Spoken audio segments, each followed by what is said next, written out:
ঘৰত পেলালে তাৰপিছত ঘৰত পেলোৱাৰ পিছত তেওঁলোকে অভিযোগ কৰাৰ পিছতহে তেওঁক মানে মেডিকেললৈ পঠিওৱা হৈছে তো এইটো 2 ঘণ্টা কিয় মানে ডিলে হ'ল হয়তো ইয়াৰ পৰা ডাইৰেক্ট যদি মেডিকেললৈ চিকিৎসাৰ বাবে পঠিওৱা হ'লে কিজানি আজি সেই ল'ৰাজনে মানে প্ৰাণ ৰক্ষা পৰিলে বুলি ভাবিছিলোঁ কিন্তু এইটো হোৱাটো কিন্তু দুৰ্ভাগ্যজনক বুলি মানে এটা বস্তু আপুনি কালি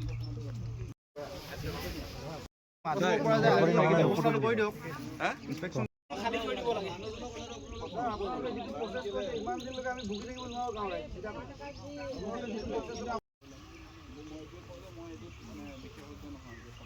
এইটো মাটিটো ময়ো দেখিছোঁ সদস্য মই পৰিৱেশ বা লেতেৰাটো মই নিজে আহোঁতেও চেক কৰিছিলোঁ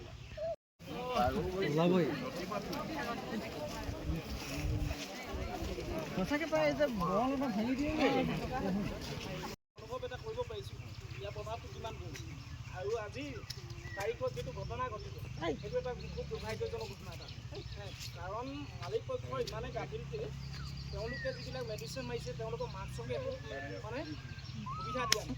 হয়তো তাৰ প্ৰভাৱতো হয়তো তেওঁ মানে জীৱন হেৰাবলগীয়া হৈছে মেডিচিন দিব কি প্ৰচেছ আছে মালিকক মতোৱা তেওঁ ব্যৱস্থা কি কৰে 5 ফুটলৈকে গু জমা আপুনি ভিতৰত গৈ আহক 5 ফুটলৈকে গু জমা আছে আমি কষ্ট পাইছোঁ ন আপোনালোকে আহিব প্ৰচেছ কৰি দিব গুচি যাব সি আহিব ক'ৰবাত কিবা এটা কৰি দিব খেল খতম নাই তেনেকুৱা হ'লে ছয় তাৰিখ আমাক কুইক লাগে তেনেকুৱা লাগে নাই কুইক লাগে কথাটো শুনিলা বুজি পাইছোঁ কথাটো সমাধান নহয় কথাটো শুনিলো না কথাটো আমাৰ খং আছে ছাৰ বুজিছোঁ আমি ইমোশনাল হৈ গৈছোঁ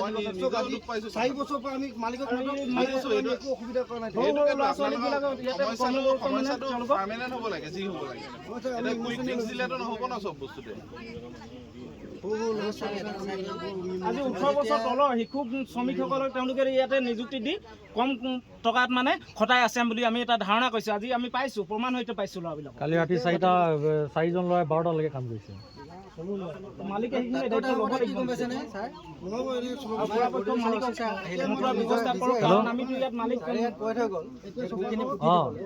তেওঁলোকে গুৰুত্ব নিদিলে গু চফা কৰক ক্লিয়াৰ আমাৰ অচি চাই কথাখিনি কোৱা কথা কৈছে জেচিবিটো সম্ভৱ নহয় এইখিনি টানি অনা ভিতৰৰ পৰা প্ৰতি মাননীয় চক্ৰ বিষয়া মহোদয় তিনিচুকীয়া ৰাজহ চক্ৰ তিনিচুকীয়া অসম তাৰিখ 16/3/2026 বিষয় স্মাৰকপত্ৰ মহোদয় নমস্কাৰ গ্ৰহণ কৰিব নিম্ন স্বাক্ষৰকাৰী অনুসৰি তিনিচুকীয়া জিলাৰ বৰডুবি থানাৰ অন্তৰ্গত ভৈৰাৰিত গাঁৱত অৱস্থিত কুকুৰা ফাৰ্মখনৰ পৰা বিগত 4 বছৰৰ পৰা বৃহত্তৰ অঞ্চলটোত অস্বাভাৱিকভাৱে পাখি উপদ্ৰৱ আৰু দুৰ্গন্ধই সাধাৰণ ৰাইজক অতিষ্ঠ কৰি আহিছে উক্ত বিষয় সন্দৰ্ভত বিগত সময়ত ৰাইজৰ লগতে বিভিন্ন অনুষ্ঠান প্ৰতিষ্ঠানে সমস্যাটো স্থায়ী সমাধানৰ সন্দৰ্ভত লিখিত আবেদন স্থানীয় প্ৰশাসনক দি আহিছে যদিও আজি তাৰিখলৈ কোনো ধৰণৰ সমাধানৰ উত্তৰ ওলোৱা নাই বিশেষ এয়ে যে যোৱা ইংৰাজী 15/3/2026 তাৰিখে উক্ত ফাৰ্মখনত নিশা কাম কৰি থকা অৱস্থাত এজন শ্ৰমিক হঠাৎ অসুস্থ হয় অসুস্থ ব্যক্তিজনক তাৎক্ষণিক চিকিৎসা ব্যৱস্থা কৰোৱাৰ বিপৰীতে ফাৰ্ম কৰ্তৃপক্ষই শ্ৰমিকজনক ঘৰলৈহে নিয়াৰ ব্যৱস্থা কৰে পৰৱৰ্তী সময়ত উক্ত ব্যক্তিজন মৃত্যুমুখত পৰে লগতে ফাৰ্মখনত কেইবাজনো শিশু শ্ৰমিক নিয়োগ কৰাৰ কথাও জানিব পাৰিছোঁ গতিকে বিষয়টো মহোদয়ক তাৎক্ষণিক ব্যৱস্থা গ্ৰহণ কৰিবলৈ এই স্মাৰকপত্ৰ প্ৰদান কৰিলোঁ বিনীত ভুক্তভোগী ৰাইজৰ স্বাক্ষৰ হৈ ইয়াত যথেষ্টসকলে ৰাইজে সহি কৰিছে গতিকে উক্ত স্মাৰকপত্ৰখন আমি আমাৰ চক্ৰ বিষয়া মহোদয়ৰ হাতত অৰ্পণ কৰিব বিচাৰিছোঁ আশা ৰাখিছোঁ এই পত্ৰখনৰ জৰিয়তে তাৰে